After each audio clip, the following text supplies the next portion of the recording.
आप सभी सुन रहे हैं बीती कहानी और आज की कहानी है सुनसान रास्ता। तो आइए सुनते हैं आज की कहानी। हम कई बार लोगों को बात करते हुए सुनते हैं कि उन्होंने कुछ अजीब देखा या फिर उन्होंने कुछ अजीब महसूस किया। हर व्यक्ति का एक अलग अनुभव रहता है, पर इतना तो तय है कि हर व्यक्ति के साथ कुछ ऐसा ज़रूर होता है जो वो समझ नहीं पाता कि उसने क्या अनुभव किया। सभी भूत प्रेत देखने या अनुभव करने की बातें करते हैं। बहुत से लोग इन भूत प्रेतों और अजीब घटनाओं के पीछे किसी रहस्यमय शक्ति के होने का दावा करते हैं, जबकि कई इन्हें सिरे से ही नकार देते हैं कि ऐसा कुछ नहीं होता, यह बस मन का भ्रम होता है। वह इन भूत प्रेतों की बातों पर जरा सा भी विश्वास नहीं करते। ऐसे ही लोगों में से मैं भी एक हुआ करता था। मुझे भी इन भूत प्रेतों पर जरा भी विश्वास नहीं हुआ करता था। अगर कोई मेरे सामने इन भूत प्रेतों की बात करता या फिर कहता कि वो होते हैं, तो मैं उन्हें साफ कह देता कि तुम पागल हो जो इन बेफिजूल की बातों पर विश्वास करते हो, इन पर ध्यान देते हो। मेरे सामने कोई भूत प्रेतों की बात करे, ये मुझसे जरा भी बर्दाश्त नहीं होता था। लेकिन उस रात के बाद सब बदल गया। मैंने जो देखा उसके बाद और कुछ भी देखने की इच्छा बाकी नहीं रही। वो बहुत ही भयानक मंजर था जिसने मुझे झकझोर कर रख दिया। उसका डर आज भी मुझे सोने नहीं देता है। रात होने के साथ ही उसका वो भयानक चेहरा मेरे ज़हन में ताज़ा हो जाता है और मुझे एहसास होता है जैसे कि वो यहीं कहीं मेरे आसपास ही है। मैं उसे कभी नहीं भुला पाऊंगा। मेरा नाम अविनाश है और मैं एक ट्रांसपोर्ट कंपनी में काम करता हूँ। मुझे कंपनी के देश में अलग अलग जगह पर फैले कई ऑफिसों में काम के सिलसिले में जाना पड़ता है। कभी किसी ऑफिस में तो कभी किसी ऑफिस में मेरा जाना लगा ही रहता है। ऐसे में मुझे बहुत से लंबे लंबे सफ़र तय करने पड़ते हैं। आज से 4 साल पहले एक रात मैं ऐसे ही कंपनी के किसी काम से गया हुआ था और वापस लौट रहा था। मैं अपने शेड्यूल से 2 घंटे पीछे चल रहा था क्योंकि रास्ते में गाड़ी बंद पड़ गई, जिस वजह से मैं लेट हो गया। मुझे सफ़र करते हुए 6 घंटे से ज़्यादा हो चुके थे और अभी 4 घंटे का सफ़र और बाकी था। सुनसान रोड पर मेरी गाड़ी 100 किलोमीटर प्रति घंटा की स्पीड से दौड़ रही थी। मेरा ध्यान सड़क पर बना हुआ था। मैंने एक नज़र जब अपने हाथ में बंधी घड़ी पर मारी तो मैंने देखा कि रात के 12:30 बज चुके हैं। पूरा रास्ता सुनसान और वीरान पड़ा था। दूर दूर तक न कोई व्यक्ति और न ही कोई जानवर। पूरा रास्ता बिल्कुल सुनसान। आसपास कोई भी बस्ती भी नज़र नहीं आ रही थी।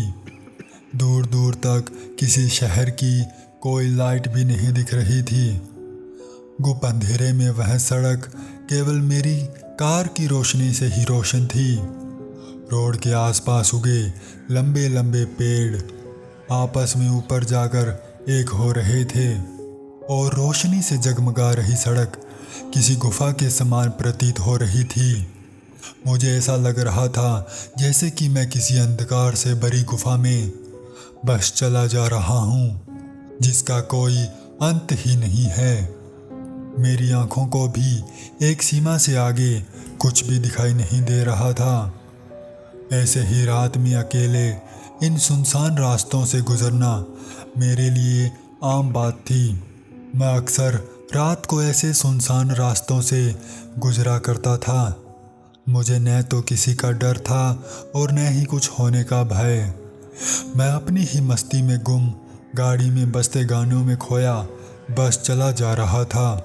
घड़ी में रात के 1:30 बज चुके थे। मेरी आंखें नींद की वजह से भारी होने लगी थी। इतने घंटों के सफ़र के बाद शरीर थकान की वजह से ऐसा लग रहा था जैसे कि कोई अंदर से उसे तोड़ रहा हो।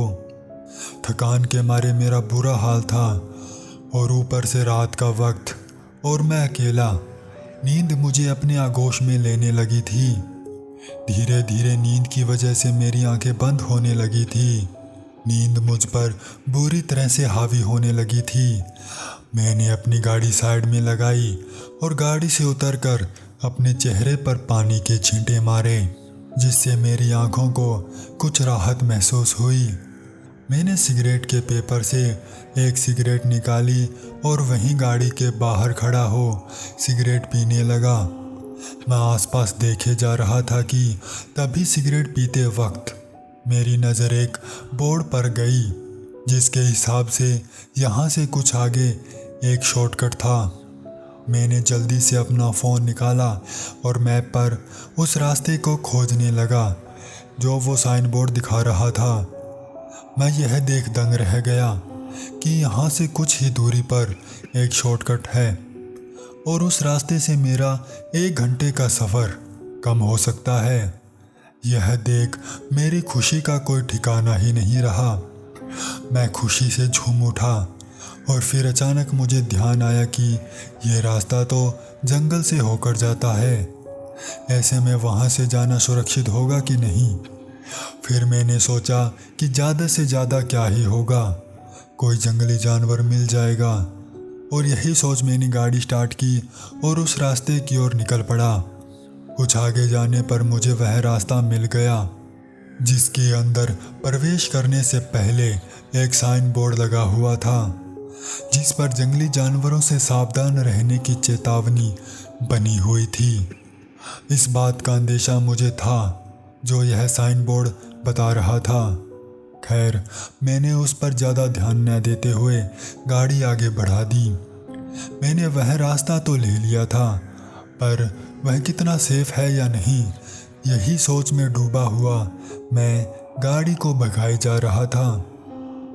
लगभग आधा रास्ता पार हो चुका था और अब धीरे धीरे मेरा मन भी शांत होने लगा था। मैं कुछ आगे बढ़ा तो अचानक से एक परछाई जैसी कोई चीज़ मुझे दिखाई दी। कुछ और आगे जाने पर जब मुझे साफ दिखा तो मुझे पता चला कि वह एक लड़की है। वो लड़की मुझे आता देख मुझे गाड़ी रोकने को कह रही थी। मैंने उससे कुछ दूर पहले ही अपनी गाड़ी रोक ली और सोचने लगा कि आखिर माजरा क्या है। एक लड़की इतनी रात गए यहाँ कर क्या रही है। वह मेरे पास आई और मुझसे बोली, जी वो मेरी गाड़ी ख़राब हो गई है, क्या आप मुझे शहर तक लिफ्ट दे सकते हैं। मैंने पूरी गाड़ी लॉक कर रखी थी और थोड़ा सा ही शीशा नीचे कर उसकी बातें सुन रहा था, क्योंकि कई बार रात को ऐसे गिरोह एक्टिव रहते हैं जहां एक लड़की गाड़ी रुकवाती है और उसके साथी आकर लूटपाट करते हैं। तो ऐसे में मुझे शक था कि यह कहीं वैसा ही कुछ न हो, तो मैं थोड़ा सावधान था। मैंने जब आगे नज़र मारी तो वहाँ एक गाड़ी खड़ी हुई थी, तो मुझे लगा कि कहीं सच में तो गाड़ी ख़राब नहीं हो गई है। मैंने उस लड़की की ओर देखा। उसने काले रंग की साड़ी पहन रखी थी और बाल खुले हवा में लहरा रहे थे। लड़की देखने में तो ठीक ठाक ही लग रही थी। जब मुझे कोई संदेह भरी चीज़ नज़र नहीं आई तो कुछ सोचने के बाद मैंने उससे पूछा, कहाँ जाना है आपको। वह लड़की बोली, मुझे बस आप अगले शहर तक छोड़ दीजिए। मैंने कहा, ठीक है आ जाओ। मैंने गाड़ी का पिछला दरवाज़ा खोल उसे बैठने को कहा। वह गाड़ी के पीछे वाली सीट पर बैठ गई और मैंने गाड़ी आगे बढ़ा दी। आगे जाते हुए मुझे थोड़ा डर लग रहा था। कि अगर यह सच में लूटने वाले गिरोह में शामिल हुई तो क्या होगा। मैंने आगे पीछे उस लड़की पर भी नज़रें गड़ा रखी थी। मैं बस भगवान से प्रार्थना कर रहा था कि सब ठीक हो। मैं गाड़ी इस डर के साए में ही चला रहा था। मेरी आंखें आसपास यहाँ वहाँ सचेत होकर देख रही थी कि कहीं से कोई आ न जाए। मैं रियर मिरर से उस लड़की पर भी नज़र बनाए हुए था।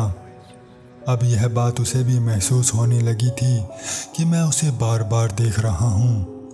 वह बोली, क्या हुआ, सब ठीक तो है? ऐसे में मैं थोड़ा झेंप गया, फिर खुद को संभालते हुए बोला, हाँ हाँ सब ठीक है। तभी वो लड़की एक अजीब सी आवाज़ में बोली, मैं तुम जैसों की नीयत को अच्छी तरह से जानती हूँ। यह सुन मैं चौंक पड़ा कि यह क्या हुआ, यह किसकी आवाज़ है। और मैंने जल्दी से मुड़कर पीछे की ओर देखा तो मैं क्या देखता हूँ कि वह लड़की पीछे थी ही नहीं। मुझे वहाँ कोई भी दिखाई नहीं दिया। यह देख मैं बहुत ज़्यादा घबरा गया था और मैंने जल्दी से गाड़ी के ब्रेक लगाए और ध्यान से पीछे झांका तो मुझे पीछे सच में कोई दिखाई नहीं दिया। मैं गाड़ी से उतरा और पीछे की सीट पर जाकर ध्यान से देखने लगा, पर मुझे वहाँ भी कोई दिखाई नहीं दिया। पता नहीं कहाँ चली गई। ऐसा लगा जैसे अचानक से कहीं गायब हो गई हो। उसका कुछ भी अता पता नहीं चल रहा था। यह देख मैं बहुत ज़्यादा घबरा गया। मुझे समझ में नहीं आ रहा था कि यह सब मेरे साथ क्या हो रहा है। यह मेरा वहम था या फिर सच जो अभी भी मेरे साथ हुआ था। लेकिन वह वहम कैसे हो सकता है? मैं उससे बातें करते हुए तो आ रहा था। मैं उस वक्त बहुत ज़्यादा घबराया हुआ और पसीने से लथपथ था। मैं जैसे ही गाड़ी से बाहर निकला तो मुझे एक आवाज़ सुनाई दी, मुझे ढूंढ रहे हो? मैंने जैसे ही उस ओर देखा तो मैं क्या देखता हूँ कि मेरी गाड़ी के सामने वह लड़की हवा में लहरा रही थी। यह देख मेरी आंखें फटी की फटी रह गई कि यह कैसे हो सकता है। वह हवा में कैसे उड़ सकती है? उसके वह काले बाल अब और भी ज़्यादा घने और लंबे हो चुके थे और किसी सांप की भांति हवा में लहरा रहे थे। यह देख मैं बुरी तरह से डर गया। मुझे अपनी आंखों पर बिल्कुल भी यकीन नहीं हो रहा था कि मैं ये सब क्या देख रहा हूँ। क्या यह सच है या मेरा भ्रम? मुझे कुछ भी पता नहीं चल रहा था। उसकी आंखें सफ़ेद पड़ चुकी थी और अपने इस भयानक रूप के साथ वो मुझे ही घूरे जा रही थी। मुझे यकीन नहीं हो रहा था कि कुछ देर पहले जो लड़की इतनी खूबसूरत दिखाई दे रही थी वो यूं एकाएक इतने भयानक रूप में कैसे बदल गई। फिर वह एक झटके के साथ मेरी ओर लपकी। मैं बस उसे अपनी ओर आते हुए ही देखे जा रहा था। मेरे पैर मानो वहीं जम गए हों।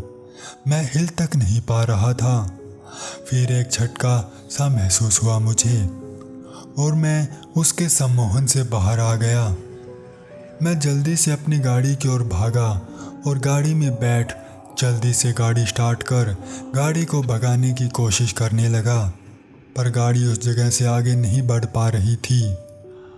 मैं बार बार गियर बदल रहा था, एक्सीलेटर दबाए जा रहा था, पर गाड़ी हिल तक नहीं पा रही थी। मुझे कुछ भी समझ नहीं आ रहा था कि गाड़ी आगे क्यों नहीं बढ़ पा रही। मैंने जब पीछे रियर मिरर में देखा तो मैं क्या देखता हूँ कि वह लड़की अपने लंबे हाथों से मेरी गाड़ी को पकड़े हुए है और उसे आगे बढ़ने से रोक रही है। मैंने गाड़ी का पूरा एक्सीलेटर दबा दिया, लेकिन गाड़ी 1 इंच भी आगे नहीं बढ़ी। तुम मुझसे बचकर नहीं भाग सकते। यह सुन मेरे पूरे शरीर में एक सिहरन सी दौड़ गई। मेरे रोंगटे खड़े होने लगे और मेरा दिल ऐसे धड़क रहा था जैसे कि वो मेरे सीने को चीर बाहर आ जाएगा। उस वक्त मेरा कलेजा मुंह को आ गया था उस वक्त मुझे अपनी मौत अपने सामने नजर आ रही थी।